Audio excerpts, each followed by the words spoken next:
Adik-adik, kakak tahu, kakak percaya, adik-adik tentu masih ingat apa yang dituliskan di Alkitab tentang perjalanan hidup Yesus. Waktu itu, kemanapun Yesus pergi, murid-muridnya pasti menyertai, pasti mengikuti Yesus.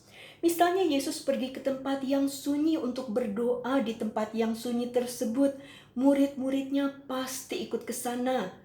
Kalau misalnya Yesus sedang mengajar orang banyak di bukit, murid-muridnya juga pasti ikut.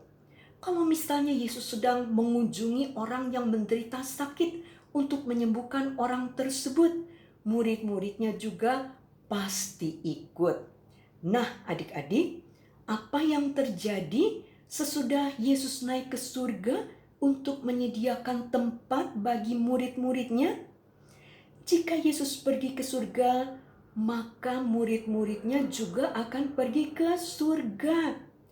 Tidak tahu kapan waktunya, kapan tanggalnya, kapan bulannya, kapan tahunnya, tetapi pasti ya, suatu saat nanti, suatu hari nanti, Yesus akan datang kembali. Untuk apa Yesus datang kembali? Untuk menjemput murid-muridnya, untuk bersama-sama dia di surga. Nah, adik-adik, kenapa ya Yesus kok naik ke surga, tapi murid-muridnya nggak langsung diajak? Ya, nah Yesus naik ke surga karena tugasnya sudah selesai ya. Tugas Yesus apa? Menyelamatkan umat manusia, menyelamatkan kita. Karena tugasnya sudah selesai, maka Yesus naik ke surga. Tapi Yesus bertanggung jawab. Ketika Yesus naik ke surga, murid-muridnya termasuk kita kan juga murid-murid Yesus ya, tidak dibiarkan begitu saja, tidak ditinggalkan begitu saja ya.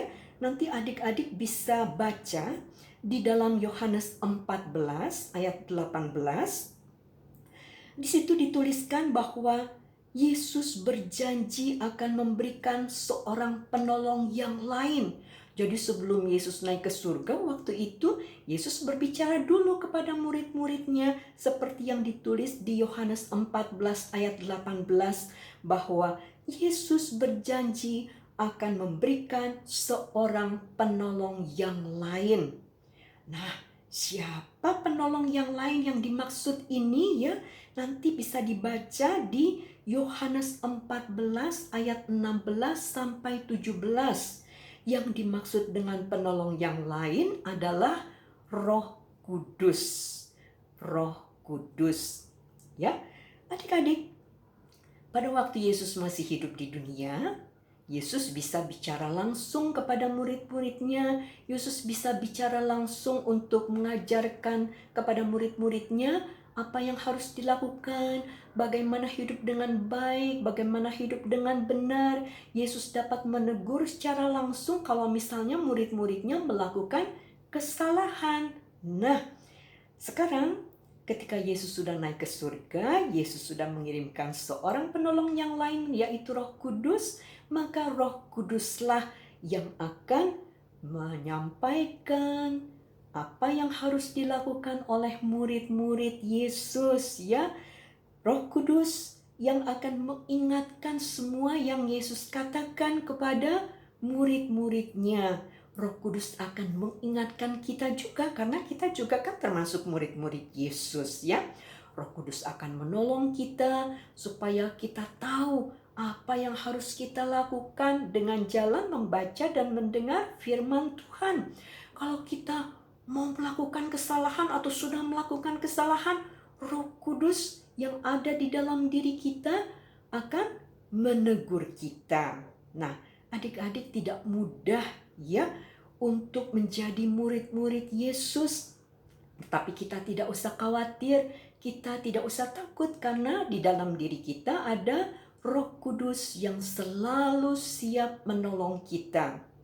Misalnya kita sebagai murid-murid Yesus kadang-kadang atau sering tidak disukai oleh dunia yang tidak mengenal atau belum mengenal Yesus. kita tidak disukai ketika kita menceritakan tentang Yesus yang memberikan keselamatan kepada manusia. Nah, kalau kita dibenci karena kita menceritakan keselamatan yang diberikan oleh Yesus, kita tidak usah khawatir, kita tidak usah takut karena ada Roh Kudus yang memberikan kita kekuatan yang akan menolong kita. Ya, bersyukur kepada Tuhan yang sudah menyelamatkan kita dari maut, yang sudah memberikan Roh Kudus di dalam diri kita. Kita punya Roh Kudus di dalam diri kita yang selalu bersedia menolong, yang selalu siap menolong kita. Roh Kudus selalu memberi kita kekuatan, Roh Kudus selalu menghibur kita.